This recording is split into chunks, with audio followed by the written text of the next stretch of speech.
اور دعا کرتا ہے، اللہ سے ہم کلام ہوتا ہے۔ یہ ہے در حقیقت روزے اور رمضان کا جو دوسرا نتیجہ نکلتا ہے اور بلند ترین نتیجہ ہے، اس کا ذکر ہے آیت نمبر 4 میں۔ اور یہ کہ بہت سے لوگ ایسے ہیں جو قرآن مجید میں نظم کے بہت قائل ہیں، لیکن میں حیران ہوں کہ اس نظم کے اندر اس کے ربط اور رشتے کو وہ تلاش کرنے سے قاصر رہے۔ وَإِذَا سَأَلَكَ عِبَادِي عَنِّي فَإِنِّي قَرِيبٌ، جب روح بیدار ہو جائے گی، اسے حیات تازہ ملے گی، تو اے نبی میرے بندے جب آپ سے پوچھیں میرے بارے میں، وہ میرا تقرب چاہتے ہیں، میرا قرب چاہتے ہیں، وہ چاہتے ہیں مجھ سے ہم کلام ہونا، وہ چاہتے ہیں کہ مجھے ان کے ساتھ، ان کو میرے ساتھ ایک نسبت مل جائے۔ وَإِذَا سَأَلَكَ عِبَادِي عَنِّي فَإِنِّي قَرِيبٌ، انہیں بتا دیجیے میں قریب ہی ہوں، میں دور نہیں ہوں۔ اور آیا ہے سورہ قاف میں نحن اقرب الیہ من حبل الورید، جو شہ رگ ہے انسان کی اس سے بھی زیادہ قریب ہوں میں اس سے۔ نوٹ کیجئے کیسے، اس کی روح کا تعلق میری ذات کے ساتھ ہے براہ راست۔ اس کی مثال بھی میں دے چکا ہوں کئی اپنی کتابوں کے اندر، عظمت صوم نامی کتاب سے پڑھیں گے، جو حضرات بھی سمجھ سکے پوری طرح اس کو، اس کے اندر یہ بات بیان ہوئی۔ اور اسی لیے دیکھیے حدیث آخری پڑھ لیجئے کہ حضور نے قرار دیا ہے کہ روزہ جو ہے تمام عبادات کے اندر ایک بالکل منفرد شان کا حامل ہے۔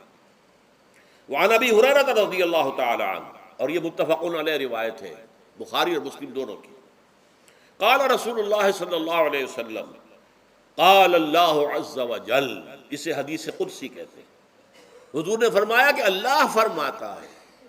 تو یہ حدیث بھی ہو گئی کہ حضور نے ہمیں بتائی، اور حدیث قدسی ہو گئی کہ اللہ کا قول ہے جو حضور نقل کر رہے ہیں۔ قرآن مجید وحی جلی ہے، یہ وحی خفی ہے، لیکن یہ عام حدیثوں کے مقابلے میں اس کا مرتبہ اور مقام بہت بلند ہے کہ حضور فرما رہے کہ اللہ فرماتا ہے۔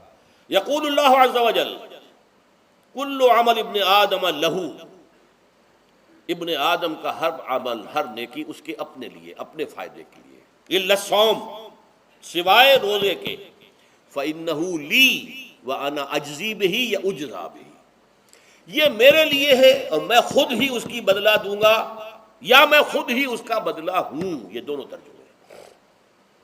عظمت صوم میں نے تفصیل سے بحث کی ہے کہ ویسے تو نماز بھی اللہ کے لیے، اقم الصلاۃ لذکری، حج کس لیے ہے؟ للہ علی الناس حج البیت من استطاع الیہ سبیلا، اللہ کے لیے۔ زکوٰۃ کس کے لیے؟ اللہ کے نام پر دی جا رہی ہے، اللہ کے لیے دی جا رہی ہے۔ صوم میں بات کیا ہے؟ صوم میں اصل چیز ملحوظ کیا ہے؟ روح انسانی کو تازہ کرنا، زندہ کرنا، اس کی حیات تازہ کا بندوبست کرنا، اور روح کا تعلق ذات باری تعالیٰ کے ساتھ ہے۔ اس تعلق کی مثال یوں سمجھیے جیسے ہمیں معلوم ہے سورج کا فاصلہ ہم سے کتنا ہے، کروڑ میل، لیکن سورج کی کرن جو وہاں سے چل کر یہاں تک پہنچی ہے، کیا اس کا تعلق سورج سے منقطع ہے؟ سورج کے ساتھ تو تعلق قائم ہے۔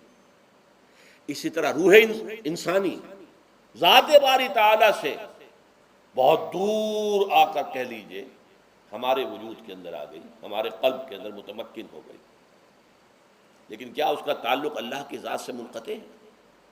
نہیں۔ لیکن یہ روح ہی اگر مطمئن ہو گئی تو تعلق منقطع ہو جائے گا، اس لیے کہ اس روح کے اندر ہی جان نہیں رہی۔ یہ روح تازہ ہوگی تو اس کا تعلق اللہ کی ذات کے ساتھ اثر نو استوار ہو جائے گا۔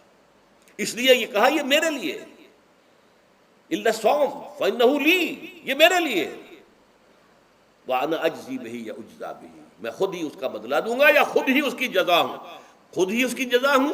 اللہ کے اس بندے کا تعلق میرے ساتھ ایسا قائم ہو جائے گا کہ گویا کہ اسے میں مل گیا، اور میرا یہ مل جانا ہی در حقیقت انسانیت کی معراج ہے۔ اور دعا کے بارے میں جان لیجئے کہ حضور نے فرمایا الدعاء مخ العبادہ، دعا جو ہے عبادت کا اصل جوہر ہے، لب لباب ہے۔ اور یہ بھی کہا الدعاء هو العبادہ، دعا ہی اصل عبادت ہے، دعا ہی اصل عبادت ہے۔ دعا جو ہے وہ روح ہے اس کی۔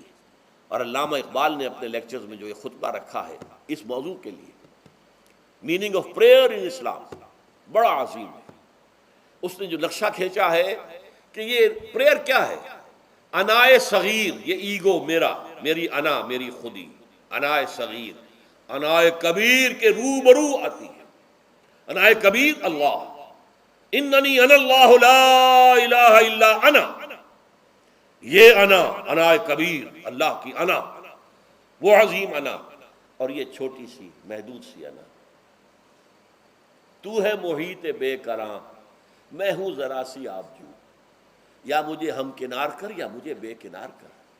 اقبال نے پتہ نہیں کس جگہ کس کیفیت میں ڈوب کر یہ شعر کہا ہے۔ اے اللہ تو تو ایک ایسے سمندر کے مانند ہے کہ جس کا کنارہ ہی نہیں ہے، اور میں چھوٹی سی ایک پانی کی ایک چھوٹی سی ندی ہوں، آبجو ہوں چھوٹی سی۔ اب کیا شکل ہے؟ یا تو مجھے اپنے آپ میں ملا لے تاکہ میں بھی ناپیدا کنار ہو جاؤں۔ دریائے سندھ کا پانی جب سمندر میں گر جاتا تو سمندر ہی بن جاتا، اور یا پھر مجھے بھی بے کنار کر دے، میری وجود کو بھی اتنی وسعت دے دے کہ کوئی کنارہ نہ رہے۔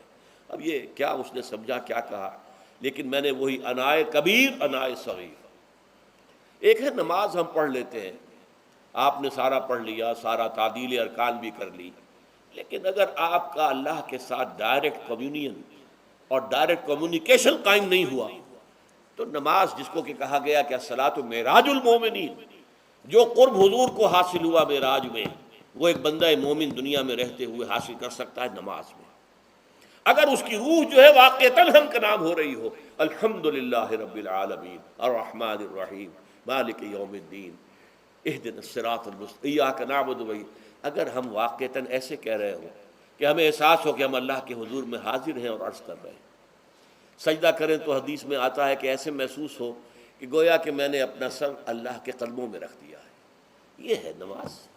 اب جو گفتگو ہو رہی ہے یہ ہم کلامی ہے، الصلاۃ معراج المومنین، اہل ایمان کے حق میں یہ نماز جو ہے یہ معراج کے درجے میں، لیکن یہ نماز کیسے نصیب ہوگی اگر روح سوئی ہوئی ہے، دبی ہوئی ہے، پسی ہوئی ہے، مزمحل ہے یا مردہ ہے؟ یہ نماز کیسے حاصل ہوگی؟ چاہے آپ 5 وقت کی نماز پڑھ رہے ہو، چاہے آپ نے ہیبٹ بنا لیا ہو نماز کو، چاہے خوش بھی ہو گیا ہو، لیکن یہ کہ جب تک وہ روح بیدار نہ ہو، جب تک ہم کلامی نہ ہو، افلاق سے آتا ہے نالوں کا جواب آخر، اٹھتے ہیں حجاب آخر، کرتے ہیں خطاب آخر، جب تک یہ نہ ہو، جیسے کہ میں ایک حدیث قدسی انشاءاللہ آج سناؤں گا سورہ فاتحہ کے ضمن میں، کہ اللہ تعالیٰ کے سامنے جب کھڑا ہو کر انسان جب کہتا ہے انی وجہت وجہی للذی فطر السماوات والارض حنیفا، دائیں بائیں سے بالکل اپنا تعلق کاٹ کر میں نے اپنا رخ کر لیا ہے اس اللہ کی طرف جس نے آسمانوں اور زمین کو پیدا کیا۔ اب یہ توجہ وجہت، اگر یہ تو ہے چہرہ تو ہم نے کر دیا خانہ کعبہ کی طرف، اندر سے ہماری روح متوجہ نہیں ہوئی، وہ سوئی پڑی ہوئی، اسے پتہ ہی کچھ نہیں کہ کیا ہو رہا ہے، تو اس صورت میں وہ کیا ہے؟ ظاہری بات تو پوری ہو گئی، نماز کا ثواب ہو جائے گا، فرض کی ادائیگی کا ثواب مل جائے گا، لیکن وہ اصل نماز تو حاصل نہیں ہوتی۔ یہ ہے وہ بات کہ وَإِذَا سَأَلَكَ عِبَادِي عَنِّي فَإِنِّي قَرِيبٌ، اے نبی جب میرے بندوں کی روحیں بیدار ہو جائیں، توانا ہو جائیں، حیات تازہ سے وہ ہم کنار ہو جائیں، اور پھر وہ میرے بارے میں پوچھیں، وہ میرا تقرب حاصل کرنا چاہتے ہیں، تو آپ سے پوچھیں تو کہیے میں قریب ہوں۔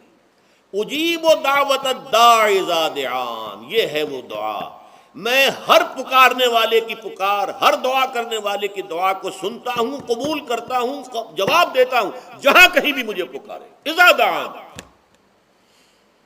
اس میں در حقیقت وہ مفہوم آ گیا ہے there and then wherever، آپ اپنے گھر میں ہو کر پکاریں اللہ کو، آپ بستر پر لیٹے ہوئے پکاریں اللہ کو،